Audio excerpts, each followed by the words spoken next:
आज ईवीएम भंडाफोड़ परिवर्तन यात्रा का कार्यक्रम सफलतापूर्वक संपन्न हुआ है।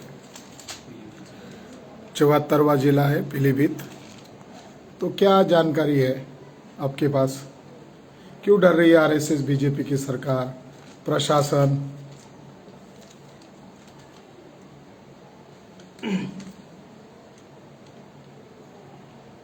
28 जून आज पीलीभीत में हमारा सेलिब्रेशन बैंक्वेट हॉल में कार्यक्रम था और उसकी हम लोग तैयारी निरंतर लगभग 8-10 दिन से कर रहे थे। तुम इंडिविजुअल? जी हाँ, मैं। और एसएचओ के पास गया था तो पहले तो हम लोग एसडीएम के पास गए तो एसडीएम का जो स्टोनो था वो ब्राह्मण था और स्टोनो ने कहा, हमने कहा कि एसडीएम साहब हैं क्या? तो उसने कहा कि एसडीएम साहब तहसील में मिलेंगे। तो बोला क्या करना है? तो हमने कहा सर हमारा ये ऐसा ऐसा कार्यक्रम है, हम परमिशन चाहते हैं।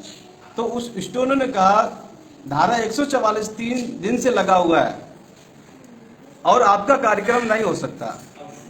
तो हमने कहा आप ये डिसाइड कैसे कर सकते? वहां भी जो एसडीएम थे वो भी ब्राह्मण थे और जब हमने अपना परमिशन दिया एसडीएम को तो एसडीएम ने कहा कि आपका कार्यक्रम कहाँ है? तो हमने कहा कार्यक्रम हमारा सिटी में है और सेलिब्रेशन। तो वो एसडीएम कह रहा है ये कार्यक्रम मेरे दायरे से बाहर है, मैं सिटी का मामला नहीं देखता हूँ, आप सिटी मजिस्ट्रेट से जाके मिलो।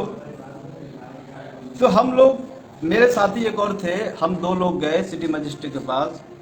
तो सिटी मजिस्ट्रेट ने, हमने कहा साहब हम एक कार्यक्रम करना चाहते हैं ईवीएम से संबंधित। तो सिटी मजिस्ट्रेट ने अनुमति दिया और जब उसने कहा कि सीओ से जाकर आप अनुमति ले लो, उसने लिखित में हम लोगों को दिया। जब हम लोग सीओ साहब के गए, सीओ साहब ने भी दे दिया, साइन सिग्नेचर किया। जब सीओ के बाद हम लोग एसएचओ के पास गए कोतवाल थाने में, तब एसएचओ के पास गए तो वहां 8-10 पुलिस वाले और खड़े थे। हमारे साथ में एक हमारे साथी कार्यकर्ता नितिन कुमार जी थे। तो एसएचओ ने पूछा कि क्या कार्यक्रम है? तो हम लोगों ने कहा हमारा कार्यक्रम सामाजिक कार्यक्रम है और उसमें बहुत सारे मुद्दे हैं। दूसरा हमारा ईवीएम का कार्यक्रम है जो ऑल इंडिया के कन्याकुमारी से कश्मीर तक हम लोग चला रहे हैं बावन मेश्राम साहब के नेतृत्व में। जब उसने कहा कि आपके पास क्या है, क्या सबूत है इसके पास, हमको दिखाओ। तो जैसे हमने उसको हैंडबिल दिखाया, ये हमारा हैंडबिल था, जैसे हमने उसको हैंडबिल दिखाया तो उसने, जैसे एसएचओ ने हैंडबिल पढ़ा और ये जो हेडिंग, दूसरा हेडिंग है कि ईवीएम के गड़बड़ी में कांग्रेस और भाजपा शामिल, तब उसने जो तीसरा हेडिंग पढ़ा, ये ईवीएम ने लोकतंत्र की हत्या करके ब्राह्मण शाही को प्रतिस्थापित किया।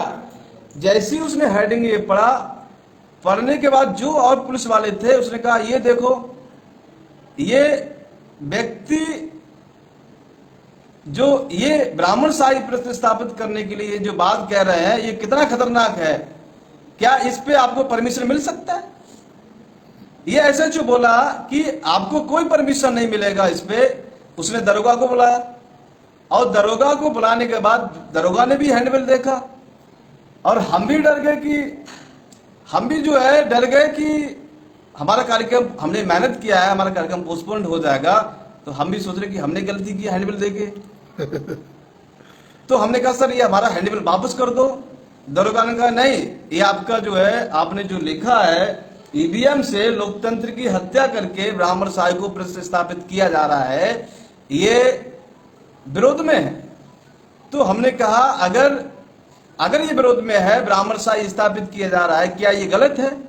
क्या हमारे संविधान का हनन नहीं हो रहा है? हमारे संविधान के जितने भी अधिकार हैं क्या उसका हनन नहीं हो रहा है? अगर हमारे संविधान का हनन हो रहा है तो क्या हम इसका विरोध नहीं कर सकते? तो उसने कहा कि बात सही है, मगर ये जो लिखा है, आपका जो मेमोरेंडम आप जो दे रहे हैं, मैनिफेस्टो है, आपके जो मुद्दे हैं, ये मुद्दे बहुत भयंकर मुद्दे हैं। इस मुद्दे पर आपको परमिशन नहीं मिल सकता। तो हमने उससे रिक्वेस्ट किया, हमने कहा सर हमारा 73वां ये 74वां हमारा ये कार्यक्रम होगा पीलीभीत में, 73 हमारे हर जिले में कार्यक्रम हो चुके, वहां हमारे कार्यक्रम हो चुके, आप कह रहे हैं कि कोई परमिशन नहीं मिलेगा। तो वो एसएचओ ने कहा कि हम आपको जो है ऊपर के लोगों से बात करके आपको बताएंगे कि आपको परमिशन देना है कि नहीं देना है, और यहां तक कि मेरी राय है कि आपको परमिशन नहीं दी जाएगी। दूसरा, जब ये कार्यक्रम हमारा जिस स्थान पर था वो स्थान सेलिब्रेशन बैंक्वेट हॉल था, वो भी कार्यक्रम ब्राह्मण का हॉल था। तो उसने पूछा तुम आपने भी जो कार्यक्रम स्थान चुना है ये भी उसी का स्थान चुना है तो आपको तो ये परमिशन मुझे लगता है कि नहीं हो, आप इसके चक्कर में ना पड़े। तो हमने बहुत सारा जो है उससे जो हमारा पूर्व में कार्यक्रम हुए उसकी हम लोगों ने परमिशन उसको व्हाट्सएप पे दिया, भेजा भी, दिखाया भी था, मगर वो हमारी बात से संतुष्ट नहीं हो रहा है। मगर आज जो हमारा 28 जून को आज हम लोगों ने जो कार्यक्रम किया, और जब हम लोग इसमें हम लोग डर में थे कि हो सकता है कि पुलिस वाले आए और हमारे कार्यक्रम को रोके, मगर अब आज जब मैंने देखा कि कोई पुलिस वाला नहीं था, तो मुझे ये लग रहा है कि हम अगर ब्राह्मण सहाय के विरोध में कानून ईवीएम बंडाफोड़ यात्रा चला रहे हैं तो उन्होंने एक्शन क्यों नहीं लिया? क्या वो सही बात को समाज में लाना नहीं चाहते या छुपाना चाहते हैं? ईवीएम के विरोध में अगर हम लोग कार्यक्रम कर रहे हैं तो वो उनको एक्सपोज करना चाहिए, आगे हमको रोकना चाहिए, मगर ऐसा हमको कहीं दिखाई नहीं दिया। इसका मतलब प्रशासन भी डरा हुआ है या दबाव में है, जो ऊपर के लोग उसे दबाव में आकर वो ऐसा करना चाहते हैं।